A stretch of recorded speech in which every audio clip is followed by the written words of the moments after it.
सावन का महीना चल रहा है। सुबह से ही चंदूपथान गांव में लगातार बारिश हो रही है। लगता है जैसे पूरा गांव धीरे धीरे पानी में डूब जाएगा। घरों की छतें टपक रही हैं, गलियों में पानी भर गया है और खेत तालाब जैसे बन गए हैं। एक कच्चा घर जिसमें टपकती छत मानो जैसे उनके गरीबी का मजाक उड़ा रहा हो। खुशी, हर साल यही हाल होता है। बारिश शुरू होते ही हमारा घर तालाब बन जाता है। अब की बार कुछ करना ही पड़ेगा। क्या करेंगे टुनटुन? पैसे तो है नहीं कि छत बनवाएं। ऊपर से खेत में पानी भर गया, वो अनाज भी शायद बर्बाद हो जाए। बाहर बरामदे में टुनटुन के बूढ़े माता पिता बैठे हैं। हमारे ज़माने में सावन खुशियाँ लेकर आता था, अब तो हर साल डर लगने लगता है।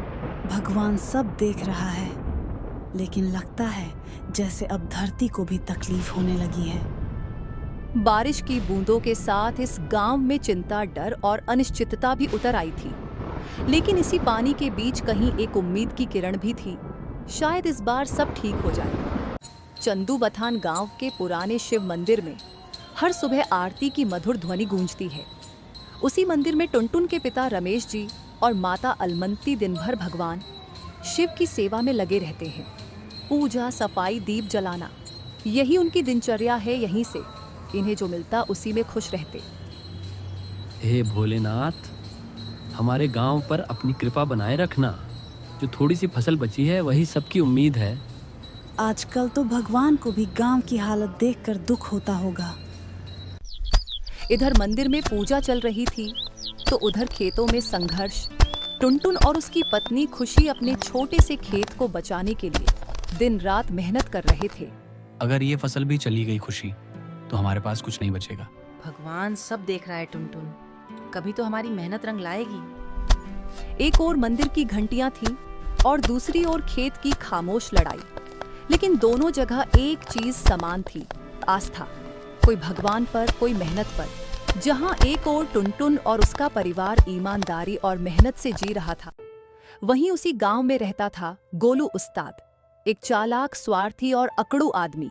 गोलू उस्ताद गांव की चौपाल पर बैठे भाषण दे रहा है और 2-3 लोग उनकी हाँ में हाँ मिला रहे हैं। सुनो रे, टुनटुन फिर खेत में कीचड़ में लौट रहा होगा।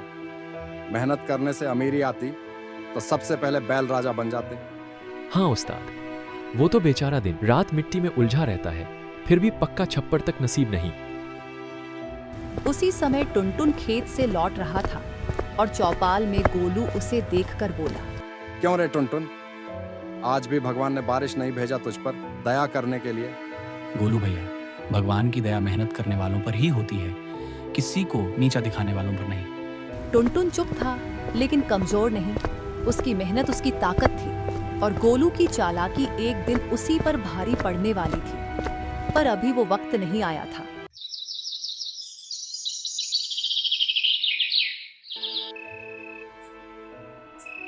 रात के सन्नाटे में जब पूरा गांव नींद में डूबा था, एक परछाई धीरे धीरे खेतों की ओर बढ़ रही थी। वही खेत जहां टुनटुन और खुशी ने अपने पसीने से हर पौधा सींचा था। हाथ में कुल्हाड़ी और मशाल लिए गोलू उस्ताद खेत में पहुंचता है। हर जगह टुनटुन की तारीफ, मेहनती, ईमानदार, सीधा साधा। अब देखता हूँ उसकी मेहनत कैसे मुस्कुराती है। वह बाजरे और सब्जियों की फसल कुचलने लगता है, कुछ पौधों को आग लगाता है। कुछ ही पलों में हरे भरे खेत राख में बदलने लगे। किसी की रोटी, किसी की उम्मीद और किसी का सपना, सब कुछ खाक हो गया। चुपचाप, बिना शोर के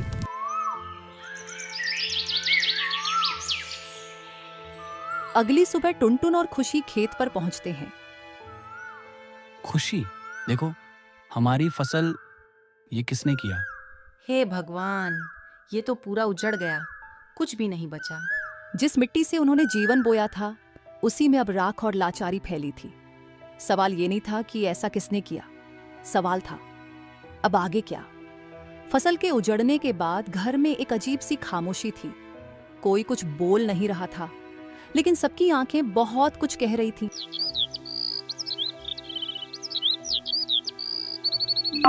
उस दिन शाम को रमेश जी मंदिर में देर तक बैठे रहे। शिवलिंग के सामने हाथों में कांपती उंगलियां थीं और दिल में टूटती उम्मीद।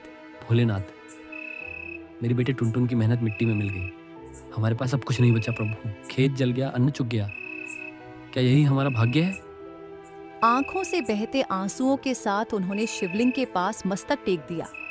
ये कोई आम पूजा नहीं थी, ये एक पिता की बेबसी थी जो ईश्वर से कुछ नहीं, केवल सहारा मांग रहा था। हे शिव शंकर, अगर कहीं से थोड़ी भी सहायता हो जाए, कुछ अनाज, कुछ साधन, ताकि हम फिर से खड़े हो सकें, मैं वचन देता हूँ इस सावन में मैं स्वयं बाबा धाम आऊंगा जल चढ़ाने। शब्द कम थे, भावनाएं गहरी थीं। वो भोलेनाथ से व्यापार नहीं कर रहे थे, सिर्फ श्रद्धा दिखा रहे थे। जब इंसान की कोशिश हार जाती है, तब उसका सिर ईश्वर के आगे झुक जाता है, जैसे रमेश जी का झुका। रमेश जी की आंखें तो रो रही थीं, लेकिन शायद भगवान भोलेनाथ देख रहे थे। एक सच्चे भक्त की पुकार कभी व्यर्थ नहीं जाती।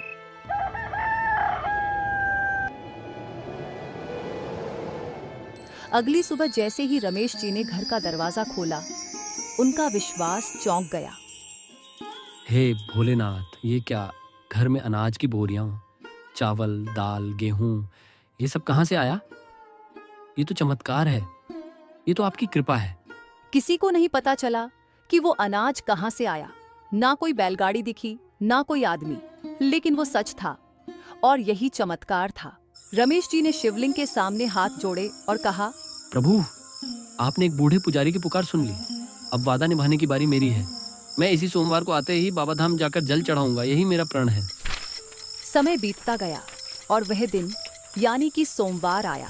सावन की पहली बारिश की रात थी। मंदिर की आरती के बाद रमेश जी घर लौट रहे थे, तभी बारिश जोरों से शुरू हो गई। वो पूरा भीग गए। घर पहुंचते ही उनकी तबीयत बिगड़ गई। टुनटुन बेटा, अब मुझसे यात्रा नहीं होगी। तू मेरी जगह कंवड़ लेकर बाबा धाम जा। आपका आदेश मेरे लिए भगवान का आदेश है बाबूजी। मैं जरूर जाऊंगा आपके विश्वास को पूरा करने। टुनटुन के शब्दों में आस्था थी और आंखों में संकल्प। लेकिन तभी पास खड़ी खुशी बोली, मैं भी चलूंगी टुनटुन। जिस व्रत में हमारा सब कुछ जुड़ा है, उसमें मैं पीछे कैसे रहूं? ठीक है खुशी, हम दोनों चलेंगे। ये सिर्फ कांवड़ यात्रा नहीं होगी, ये एक परिवार की आस्था की यात्रा होगी।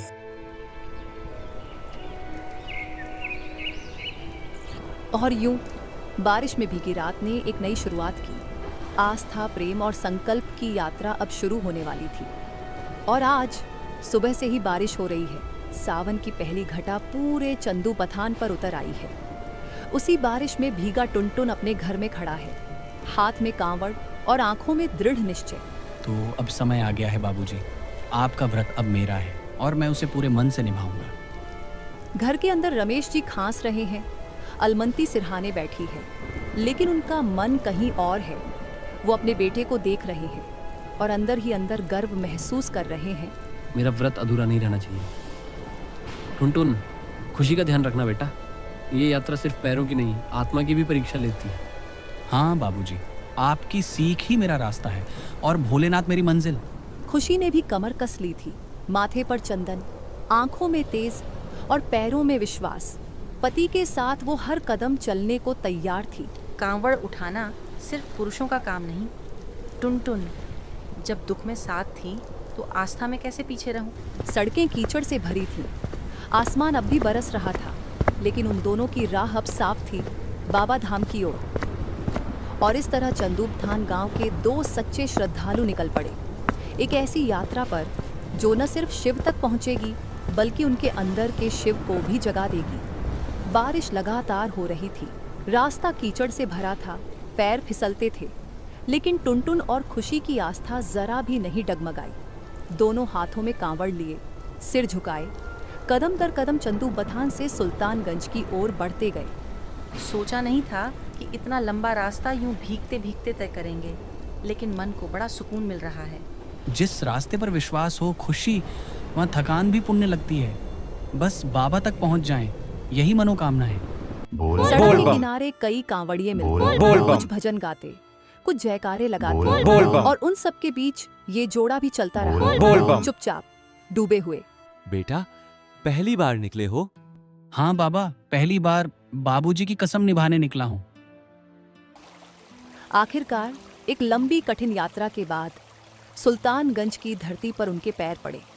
यहाँ से गंगा जल लेकर बाबा बैद्यनाथ धाम तक नंगे पांव चलना होता है, यही नियम है। यात्रा अब असली रूप लेगी टुनटुन। जल उठाना है अब, और उससे पहले मन को पूरी तरह शुद्ध करना होगा। बिल्कुल, अब से हर कदम शिव को अर्पण है। सुल्तानगंज पहुंचकर उन्होंने गंगा किनारे स्नान किया, कांवड़ को सजाया और अपनी सबसे पवित्र प्रार्थना के साथ जल उठाया। अब यात्रा का असली चरण शुरू होने वाला था। सुल्तानगंज से जल लेकर बाबा धाम की ओर बढ़ने का समय आ गया था। टुनटुन और खुशी दोनों ने कांवड़ में पवित्र गंगा जल भरा और सिर झुकाकर शिव का नाम लिया। लेकिन जैसे ही पहला कदम बढ़ा, टुनटुन का कांवड़ अचानक हाथ से छूट गया। अरे, जल गिर गया। खुशी, तुम यहीं रुको, मैं दोबारा गंगा से जल भरकर अभी आता हूँ। शिव को बिना जल चढ़ाए कैसे लौटूं? जल गिर गया तो ठीक है, पर अकेले मत जाना, मैं साथ चलती हूँ। नहीं खुशी, तुम यहीं रुको, बस 5 मिनट का काम है, मैं जल भर कर आता हूँ। टुनटुन जल्दी से गंगा किनारे पहुंचा। आसमान में बादल घिरे थे, बारिश की फुहार चल रही थी। वह गंगा जी में उतरा, डुबकी लगाई, लेकिन फिर बाहर नहीं आया। टुनटुन, टुनटुन, कहाँ हो? जवाब दो। चारों ओर बस पानी ही पानी था और उस पानी में कहीं टुनटुन खो चुका था। खुशी की आवाजें गूंजती रहीं, पर उत्तर नहीं आया। भोलेनाथ, ये क्या कर दिया आपने? मैं तो आपके लिए आई थी, मेरा सुहाग आपने छीन लिया। बाबा, अब मेरा सुहाग लुट गया, मैं अकेली रह गई बाबा, अब क्या करूं? उस दिन गंगा किनारे बैठी वो स्त्री सिर्फ एक पत्नी नहीं थी, वो टूटी हुई श्रद्धा थी, डगमगाया हुआ विश्वास थी। और फिर भी उसने अपना सिर झुका दिया, क्योंकि उसकी आस्था अब भी जीवित थी। गंगा किनारे बैठी खुशी टूट चुकी थी, आंखों में आंसू, मन में भयंकर पीड़ा और सिर पर जिम्मेदारी। लेकिन जब आंसू भी जवाब दे देते हैं तो आस्था रास्ता दिखाती है। टुनटुन नहीं लौटे, पर जल तो बाबा का है, उन्होंने बुलाया है, और मैं कैसे खाली हाथ लौट जाऊं? कांपते हाथों से उसने दोबारा कांवड़ उठाई, गंगा जल भरा और बाबा बैद्यनाथ की ओर चल पड़ी। रास्ता कठिन था, शरीर थका हुआ था, लेकिन आत्मा अब भी जीवित थी। बहन, अकेले जा रही हो? साथ था, अब साथ नहीं रहा, लेकिन मैं शिव को अधूरी श्रद्धा नहीं दे सकती। बारिश अब भी जारी थी, कीचड़, फिसलन, थकावट, लेकिन खुशी के कदम रुकते नहीं थे। रास्ते में कई बार गिरती फिसलती, लेकिन फिर उठ जाती। बाबा, आपने मेरी परीक्षा ली है, लेकिन मैं हार मानने नहीं आई। मैं आपका जल चढ़ाकर ही लौटूंगी, चाहे कुछ भी हो जाए। उस दिन रास्तों ने देखा एक महिला कैसे नंगे पैर अकेले पूरी शक्ति और आस्था से यात्रा कर रही थी। वो केवल पत्नी नहीं थी, वो श्रद्धा थी, शक्ति थी, और सबसे बड़ी बात, वो शिव की सच्ची भक्त थी। सड़क अब और भी कठिन हो गई थी, शरीर थक चुका था, मन खाली हो गया था और आत्मा भी चुप थी। खुशी की आंखों में अब आंसू नहीं थे, सिर्फ सवाल थे। मैं क्या गलती की थी? क्यों छीना मेरा टुनटुन? क्यों लिया मेरा सुख? उसी समय रास्ते के किनारे एक वृद्ध बाबा बैठे थे, झुर्रियों से भरा चेहरा, सफेद दाढ़ी और शांत आंखें। उन्होंने खुशी की ओर देखा और मुस्कुराकर बोले, बेटी, तुम डरो मत, भरोसा रखो भोले पर, वो अपने भक्तों को कभी अकेला नहीं छोड़ते। लेकिन अब खुशी के भीतर केवल गुस्सा था, टूटी हुई उम्मीद और छलकता दर्द। उसने पास पड़ा एक पत्थर उठाया और बाबा की ओर फेंक दिया। बाबा का सिर फट गया और खून बहने लगा। कोई भगवान नहीं होता, अगर होते तो मेरा सब कुछ नहीं छीनते। बाबा चुप रहे और उसी पल खुशी वहीं जमीन पर बेहोश होकर गिर पड़ी। बोल बम। लेकिन जैसे किसी अदृश्य शक्ति ने उसे उठाया और रास्ता तय कराया। जब आंख खुली तो वह बाबा बैद्यनाथ धाम के द्वार पर पड़ी थी। माथा धूल से भरा था, लेकिन पास ही उसका कांवड़ रखा था, सुरक्षित, और गंगा जल अब भी भरा हुआ। मैं बाबा के दरवाजे पर, कौन लाया मुझे यहाँ तक? कभी कभी जब हम खुद को खो बैठते हैं, तब कोई और हमें मंजिल तक पहुंचा देता है। वो कोई और शायद इंसान नहीं होता, वो भगवान ही होते हैं। बोल बम। बाबा बैद्यनाथ के दरबार में जब सब भक्त अपनी अपनी मनोकामनाएं लेकर आए थे, वहीं एक औरत अपनी टूटी हुई दुनिया लेकर पहुंची थी। वो और कोई नहीं, खुशी थी, जिसने अपना सब कुछ खो दिया था और अब ईश्वर से उसका अंतिम हिस्सा मांग रही थी। हे भोलेनाथ, आपने मुझसे टुनटुन को क्यों छीना? क्या मेरी आस्था में कमी थी? क्या मेरा व्रत अधूरा था? मुझे मेरा पति वापस चाहिए, अभी, इसी जगह। शिवलिंग के सामने बैठी खुशी खुद को रोक नहीं सकी। उसने सिर पटकना शुरू कर दिया। हर प्रहार उसके भीतर के दर्द को बाहर लाता। भीड़ सहमी हुई खड़ी थी, पर खुशी को अब कुछ नहीं दिख रहा था। अगर आप मेरे टुनटुन को नहीं लौटा सकते तो मुझे भी यहीं ले लीजिए बाबा। मैं भी क्या करूंगी उसके बिना। अचानक उसके हाथ ढीले हो गए। शरीर वहीं शिवलिंग के चरणों में ढेर हो गया। आंखें बंद, सांस थमी और मंदिर में सन्नाटा छा गया। ये औरत सांस नहीं ले रही, शिवलिंग के पास गिरी थी। शायद इसने अपने प्राण त्याग दिए। कोई रोया नहीं, कोई चिल्लाया नहीं, क्योंकि ऐसा दृश्य पहली बार देखा गया था, जहां आस्था हार गई थी, या शायद अब उसके पार चली गई थी। लोगों ने धीरे से उसे उठाया। कोई एम्बुलेंस नहीं आई, कोई डॉक्टर नहीं। उसे मंदिर के बाहर एक धर्मशाला के कोने में लेटा दिया गया, मृत समझकर। शरीर थमा था, लेकिन कौन जानता था कि आत्मा अब भी कहीं शिव से संवाद कर रही थी। धर्मशाला के कोने में बारिश की हल्की बूंदें टपक रही थीं। चारों ओर सन्नाटा था। सभी उसे मरा समझ बैठे थे, लेकिन उस पल हवा में जैसे कुछ बदला। अरे भगवान, जरा अपनी आंखें तो खोलो। ये आवाज दिल से निकली थी और शायद सीधे आत्मा तक पहुंची। खुशी की बंद पलकों में हलचल हुई। धीरे धीरे, बहुत धीरे उसने अपनी आंखें खोली। रोशनी धुंधली थी, सांसें कमजोर थीं, लेकिन एहसास बहुत गहरा था। ये सपना है। उसे सबसे पहले जो महसूस हुआ वो था किसी का हाथ उसके माथे पर, और जब उसका ध्यान पूरी तरह खुला तो उसने देखा उसका सिर उसके टुनटुन की गोद में था। वो कुछ नहीं बोल सकी, बस उसकी आंखों से 2 आंसू बह निकले।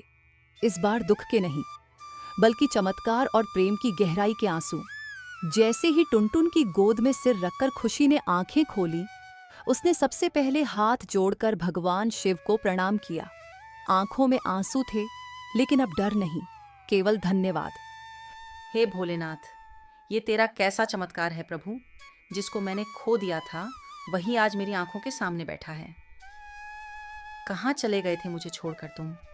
जब मैं गंगा में डूब रहा था तो एक बाबा ने मुझे खींचकर बाहर निकाला। उनका माथा फटा हुआ था, खून लगातार बह रहा था। मैंने पूछा, बाबा ये घाव कैसे लगा?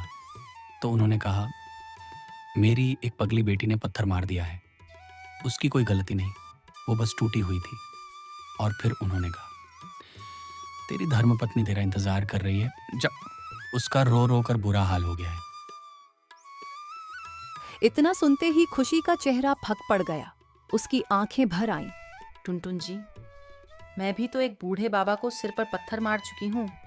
कहीं वो बाबा भोलेनाथ तो नहीं थे? और तभी हवा में एक तेज झोंका आया और उसी धर्मशाला के आंगन में वो बूढ़ा बाबा प्रकट हुआ।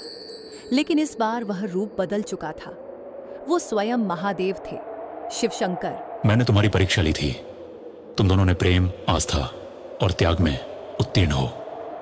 खुशी, तू बेटी भी है, पत्नी भी, और अब मेरी सच्ची भक्त भी। टुनटुन, तेरा प्रेम ही तुझे खींच लाया। अब जाओ, अपने घर लौटो और अपने गांव को रोशनी से भर दो।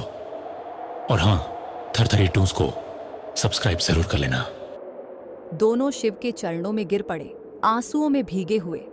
जब उठे तो महादेव अदृश्य हो चुके थे, लेकिन उनके आशीर्वाद की गूंज अब भी थी। टुनटुन और खुशी घर लौटे। गांव में सबने स्वागत किया, लेकिन एक ओर जहां प्रेम और आस्था ने विजय पाई, वहीं एक घमंडी का अंत भी लिखा गया। गोलू उस्ताद का खेत रेत में बदल गया था। अरे मेरा खेत ये रेगिस्तान कैसे बन गया? कल तक हरियाली थी, आज रेत। जैसे को तैसा मिला। शिव न्याय करते हैं और उनका न्याय कभी देर नहीं करता।